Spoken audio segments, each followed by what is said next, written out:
the messy middle. And so there's a part between initiating that quote-unquote brilliant new ministry idea or that new theme idea or whatever, the strategy that you're going to do, and then that final execution piece on opening, Sunday, if it's a brand new theme or brand new script or whatever. There's this part in the middle, and you could look at it more of a macro level of this quote-unquote successful, and I think we're always learning, and maybe we're afraid to say we're successful, but a successful children's ministry. There's a part in between where it started, or you took it on maybe, or you took it over, and the pinnacle, or even just the point where you're at. Yeah. There's this messy middle. Yeah. And so the messy middle is this chaotic period. There's and of course we talked about not too awfully long ago. We talked about the rocket. Remember the rocket analogy? Yep. And so this kind of fits into that. But there's this middle part where there's reiterating or problem solving, making adjustments. There's chaos. It's like, oh, that didn't work. Yeah. And it's all this part of, like you talked about Heart of Christmas. There's much of that happens. I mean, we've had where we've practiced a segment, like a song or a play or something, hours, and we've thrown it out. Just thrown it out. And so, so there's all of that happens behind the scenes. Nobody sees that, Yeah. And it's like effort, and like we want to make this cool. This is going to be so neat, and then you're like, you know what? It's not going to work. Yeah. Or hey, we got to do this instead. Yeah. And or sometimes it spawns another idea, like oh, let's do this. Right. We've also had it where we've worked on something. In fact, this was a few years ago. We had worked on something, and it gave us the idea of this new song. Like, oh, this would be cool. And pastor's like, okay, yeah, let's do that. Oh, this year? Yeah, we got 2 weeks left. We can be here to midnight every night, no biggie. And so, yeah. So anyway, there's that messy middle, and we have to realize that. And this is really good for me because I like all my ducks to be in a row. I like everything to be, neatly compartmentalized and everything. But we have to remember, especially in children's ministry, it's a mess. It's a mess. And that's really where where good leaders thrive, is in that middle. To where, first of all, you've got, especially if it's a new initiative, you mentioned that word, or a new theme or a new something that's different, and people are already kind of leery and they're kind of like pump the brakes a little bit. Yeah. And then things start not happening like you would want them to happen. But it's so important as a leader for people to be able to buy in, to what your vision is. And you do a great job of this, of like vision casting and like, hey, this is why this is going to work, and bringing the excitement and the hard work and the energy day in and day out. That way, when that messy middle happens, they've gone. It's kind of like a leader in the military, right? There's so many stories, and I love them, of going through the trenches, and they're out of ammo. You think of the worst. It's raining. They're in the mud. They're out of ammo. They're pinned down.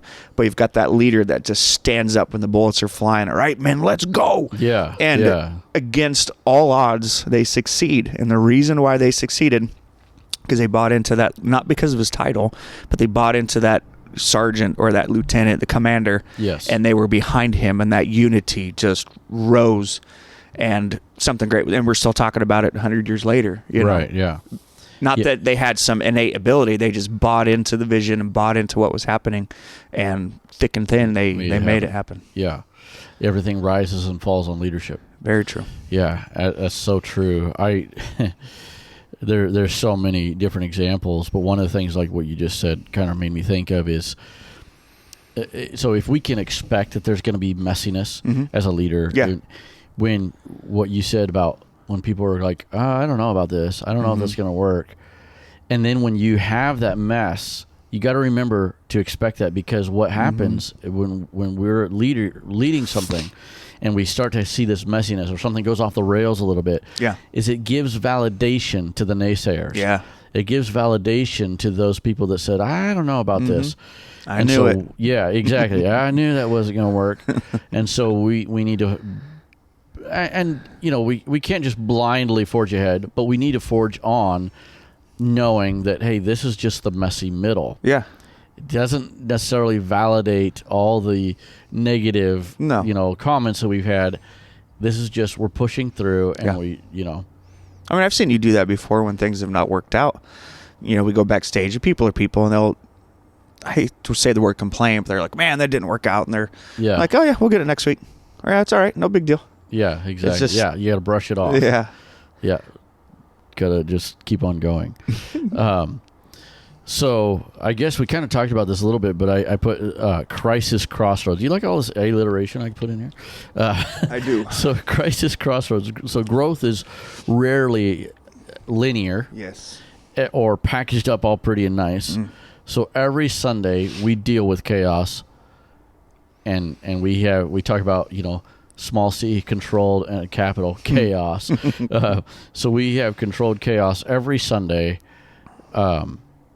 And especially with the style that we typically do with interactivity, where the kids are getting up out of their seat and stuff, that's chaos. Oh, yeah. But we do that so that we can fulfill the mission that God's given us, the mandate that God's given us, so that we can engage the kids and work through it. And so we understand that this messiness is not failure. This, it doesn't have to be this tidy, neat little package. Yeah. A good friend, Brother Chris Bradshaw in Tennessee, he mentioned something. He just said it the other day. When you pray for rain, expect mud. And so, we're praying for rain. Today, Brother Brent was passing out some kind of, it was cinnamon or something. It was like but it was like Pop Rocks. Oh, yeah. And so, have you remember Pop Rocks? Yeah. So we were talking about, we were laughing about, like, I wonder what, I said, I wonder what this would sound like in a microphone, because we have our headset mics. Yeah.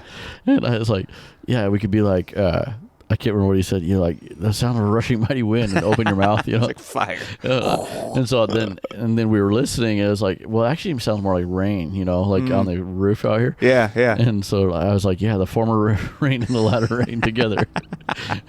Anyway, I don't know what that's about, but yeah. So when you pray for rain, you want the Holy Ghost rain. Yeah. Expect mud. Yep. And so when we want more kids to come on the buses, we want more kids to